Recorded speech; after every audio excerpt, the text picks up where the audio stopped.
नमस्कार साथियों, मेरा नाम आशीष पांडे है और आज मैं आपको भारतीय गाड़ी चलाना, भारतीय कैसे गाड़ी चलाते हैं उसके बारे में कुछ खास खूबियां बताऊंगा। हम लोगों की कुछ खूबियां जो कि विश्व के किसी अन्य देश में जानने को नहीं मिलती।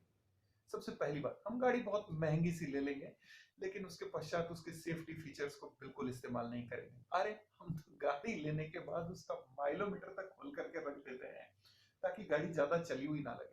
ऐसे में गाड़ी की सीट बेल्ट खोल करके और उसे लगाना, उसे हम घिसेंगे। इतने पागल तो हम हैं नहीं, ना हम पेपर देंगे ना हम सीट बेल्ट को घिसेंगे। कंपनी वालों ने सोचा और उन्होंने कुछ ऐसी गाड़ी बनाई कि बिना सीट बेल्ट लगाए गाड़ी में पौ पौ पौ हॉर्न की आवाज आने लगी। हमारे समझदार सर्विस सेंटर के साथी पहली ही सर्विस पर जब गाड़ी जाएगी तो उस बटन को खोल देंगे ताकि आपका अलार्म ही बंद हो जाए। कुछ कंपनियों ने आगे बढ़कर के सोचा जब तक सीट बेल्ट नहीं लगेगी हम गाड़ी को आगे नहीं चलने देंगे। हमारे साथियों ने गाड़ी का सिर्फ बकल बना दिया कि आप इसको गाड़ी के हुक में लगाएं, गाड़ी बेवकूफ बन जाएगी, उसे लगेगा सीट बेल्ट लगी हुई और गाड़ी चलती रहेगी। कुछ भी करेंगे हम उन साधनों का इस्तेमाल नहीं करेंगे क्योंकि इससे हमारी गाड़ी घिसती है। इसलिए हमारे यहाँ पर गाड़ियां बहुत लंबे समय तक चलती हैं और उनकी बहुत अच्छी रिसेल वैल्यू मिलती है।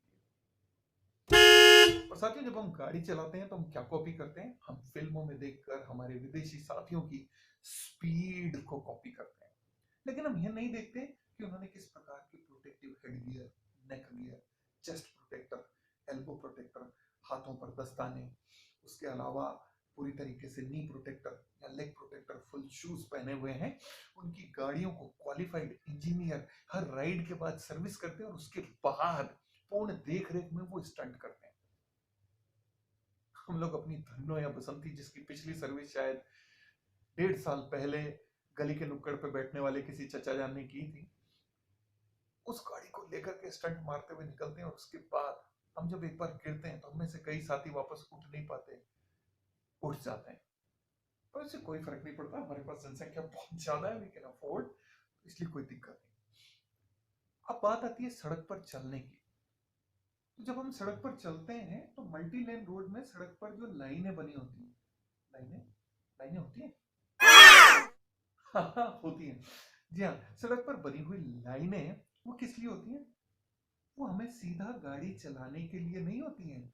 वो तो हम जब नागिन की तरफ बल खा करके गाड़ी चलाते हैं तो हमारे नागिन डांस के स्कोर चेक करने के लिए होती हैं कि किस लाइन से कितना लेफ्ट और कितना राइट तक हम डेविएट कर रहे हैं, और वो हम फुल स्कोर अटेंड करने की कोशिश करते हैं। ट्रैफिक लाइट जानते हैं? वो साइड के किनारे लगा हुआ पोल जिसपे डीजे लाइट जलती रहती है।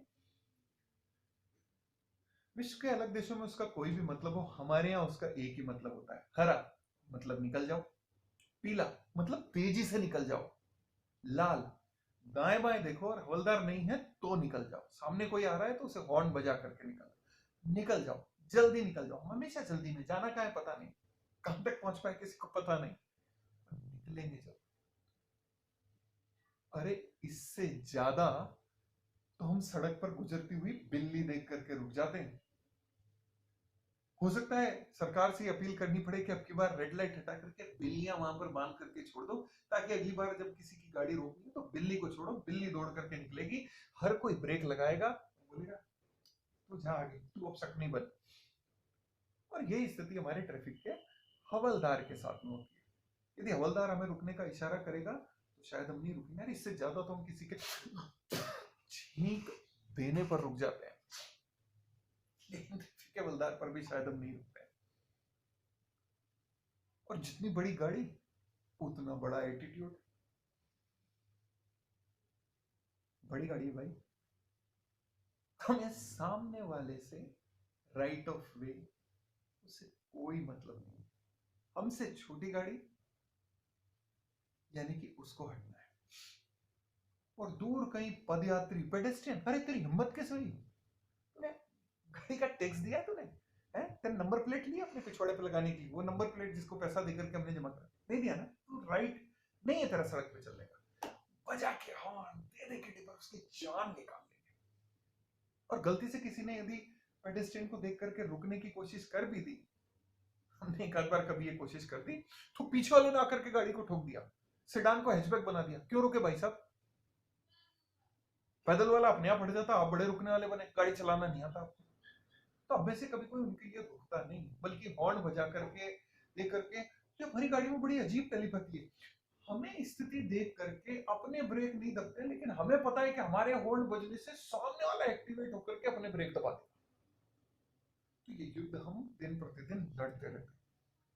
और विशेषकर जब हम किसी चौराहे पर पहुंचते हैं या किसी रेलवे फाटक पर पहुंचते हैं, तो भयंकर स्थिति होती है। किसी कारण से यदि रेड लाइट होने पर कुछ एक दो गाड़ियां रुक भी गई, तो बाद में आने वाले लोग पीछे नहीं रुकेंगे, बिल्कुल बाई और साइड से जाकर के और बिल्कुल आगे जाकर के अपनी गाड़ियां रोकेंगे।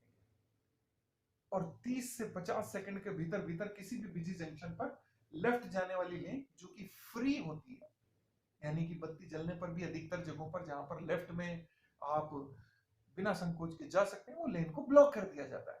और हमारे यहाँ इतने होशियार लोग बैठे हैं कि उस लेन में रुक करके लेफ्ट का इंडिकेटर देकर के रुके रहेंगे, ताकि पीछे वाले को ये लगे कि जाना तो लेफ्ट जा रहा है पर जा नहीं पा रहा है, ताकि कोई उतर करके हॉर्न बजा करके उन्हें डिस्टर्ब ना करे।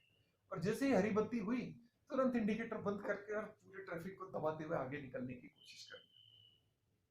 रेलवे फाटक पर भी यही स्थिति है। फाटक गिरा, गाड़ियां 1 2 3 4 दोनों ओर जहां तक जगह होगी वहां तक गाड़ियां आकर के लग जाएंगी। और फाटक खुलने के बाद एकदम युद्ध का शंखनाद होगा, महाभारत की दुनिया आपके कानों में सुनाई देगी, और गाड़ियां बिल्कुल आगे जाकर के एक दूसरे के आमने सामने, एक्सीलेटर देना, हॉर्न बजाना और जगह को नेगोशिएट करना, बगल से अड़ करके सटा करके खरोच मार करके निकलते रहना। इस तरीके से गाड़ी चलाते हैं। हम अपनी खुद की अपनी गाड़ी की रिस्पेक्ट ज्यादा नहीं कर पाते हैं, क्योंकि आवाज शायद थोड़ी ज्यादा है। और आपको एक बात बताता हूँ, जो ये ट्रैफिक के फाटक है ना, जो हमारे यहाँ पूरे लगाए जाते हैं, जिनके नीचे से भी कई बार लोग निकलने की कोशिश करते हैं, हमारा पड़ोसी देश श्रीलंका, रावण का देश, उस देश में भी ट्रैफिक का बैरियर सिर्फ आधा लगता है। आने वाली साइड के लिए आधा, जाने वाली साइड के लिए आधा। हमारे यहाँ कोई इसके बीच में से घूम करके निकल जाएगा नहीं। वहां बैरियर गिरने का मतलब है कि अब आपका समय रुक चुका है, अभी ट्रेन को निकलने दीजिए, फिर जब बैरियर हटेगा तब आप निकल जाएंगे। तो ये लोग इस चीज को करके करे जाते हैं, लेकिन हमारे यहाँ पर ये चीज नहीं होती है। अच्छा, इसके अलावा हम देवी देवताओं को, जिस भी आराध्य की हम पूजा करते हैं, उन्हें अपने डैशबोर्ड पर निश्चित रूप से बैठाते हैं।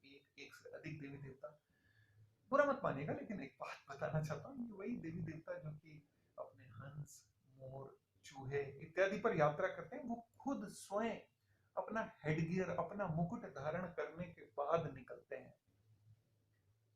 उनके खुद के वाहन में उनके खुद के चूहे, हंस, मोर, शेर इत्यादि में अपना खुद का भी दिमाग होता है। हम उससे कई ज्यादा पावरफुल अपनी यामाहा, पल्सर, अपाचे, हायाबुसा इत्यादि पर निकलते हैं, जिनमें खुद का दिमाग नहीं होता। ऊपर से हम अपना खुद का दिमाग नहीं लगाते हैं और उन देवताओं से उम्मीद करते हैं कि वो हमें बचा लेंगे, जो खुद अपनी रक्षा के लिए अपना हेडगियर पहनते हैं।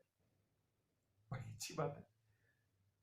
कई गाड़ियों में हमने हनुमान जी को जब टांगा जाता है, पर्वत उठा करके चलते हनुमान जी, कुछ गाड़ियों में गाड़ी ड्राइवर के चलाने के अनुसार हनुमान जी भी रस्सी पकड़ के अपनी सुरक्षा के लिए चिंतित नजर आते हैं।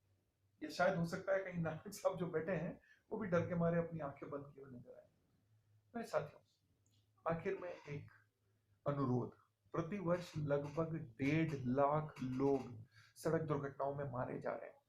उसका कारण सिर्फ यही है कि हम में से कोई भी इस पर उतना ध्यान नहीं दे रहा है जितना देना चाहिए। मेरे हाथ जोड़ करके आपसे गुजारिश है कि जहां कहीं मिल सके, सड़क सुरक्षा के बारे में, डिफेंसिव ड्राइविंग के बारे में, सुरक्षित वाहन चालन के बारे में जानिए, समझिए, ताकि आप और हमारे आने वाली पीढ़ियों को सुरक्षित सड़कें मिल पाए। जो बेल आइकन है, इसको हॉर्न समझ करके दबाते रहिए, और सब्सक्राइब वाले बटन को एक बार आज तेरा भाई सब्सक्राइब करेगा बोल करके कर दीजिए, ताकि हमें भी बल मिलता रहे। बहुत बहुत धन्यवाद। Thank you.